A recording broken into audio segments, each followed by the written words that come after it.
Javon has responded to Kehalni's request for a domestic violence restraining order, and he brought receipts. Javon not only denies all abuse claims made against him, but is making some more claims of his own. He says Kehalni kept Adea out of kindergarten to go on her latest tour, and alleges that Kehalni believes Adea is a wife of hers from a previous life and has texts to prove it. He also makes claims that Kehalni was spying on him and trying to isolate him from his friends, and that Kehalni is trying to isolate him from Adea because he no longer serves her. He also shows proof that Kehalni is the one who told him her former religious group was a cult.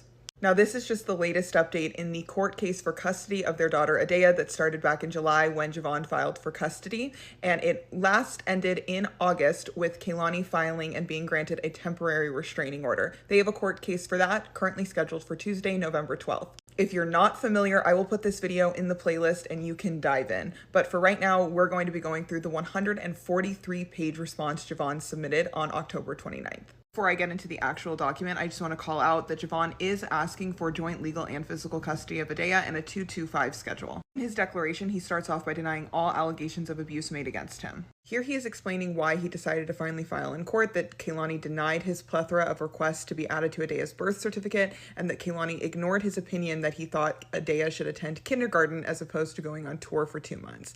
He said, Kehalni told me that she left her then religion because she thought it was a cult, but still had adult members of the religion sleeping in Adea's bedroom. There are a lot of exhibits provided. Here is a message from Kehalni saying, angry I joined a cult, or text messages of her saying I'm leaving my spiritual house, calling it a cult. And I do just want to point out, in additional statements Javon made in August, he apologized for referencing this group as a cult, and it seems like no evidence to actually support that claim, but he was saying, I was getting it from someone I trusted at the time, so that's why he used that language. These are text messages between Javon and Kehalni where he is telling her that Adea was saying that she felt silenced at home, and that the last time that people were, it sounds like, at Kehalni's house doing something that makes them hallucinate, that a couple of people slept in her bed.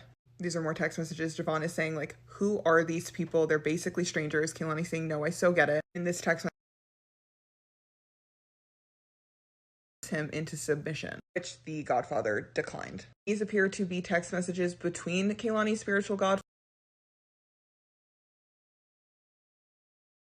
This is part 2 of going through the 143-page response Javon submitted in response to Kehalni's request for a domestic violence restraining order. I started going through the document in part 1. Everything will be linked in the playlist if you want to catch up. But this is the part where we're going to actually start getting into some more of Javon's allegations against Kehalni, including that she believes Adea, their daughter, was one of her wives in a previous life. So here Javon is hitting back directly at Kehalni's claims that he couldn't stop gardening. Feel free to just read that if you're not sure what I'm talking about. He says he has never done that in front of their daughter, and that Kehalni has always known about his gardening habits and has never had a problem with it, and she even suggested he use more at one point. Here he points to the same text thread from when Kehalni had sent him $1,000, and before sending the money she said, go eat some food, go get some herbs or something. Javon says the accusation from Kehalni that he is self-medicating is asinine, especially considering Kehalni takes special trips to use psychedelics, specifically ayahuasca, and then tries to convince him to use them too, which he doesn't. He points to 2 text messages, one of Kehalni talking about one of her friends bringing mushrooms, and then another one after Kehalni had gone on a trip to do ayahuasca. She said, I think you'd like it, it's definitely intense. Her request for a temporary restraining order, Kehalni also made claims that Javon keeps their daughter basically filthy and doesn't truly take care of her. But she said, I provide impeccable care for Adea's hygiene, even so much that I hand make her hair butter and shampoo that he shares with Kehalni. There's a text from 2019 of Kehalni saying, what did you put in her hair? It smells so good. Another from 2020 where he says, I'm going to give you a batch of the butter I make for her hair because it was getting so thick.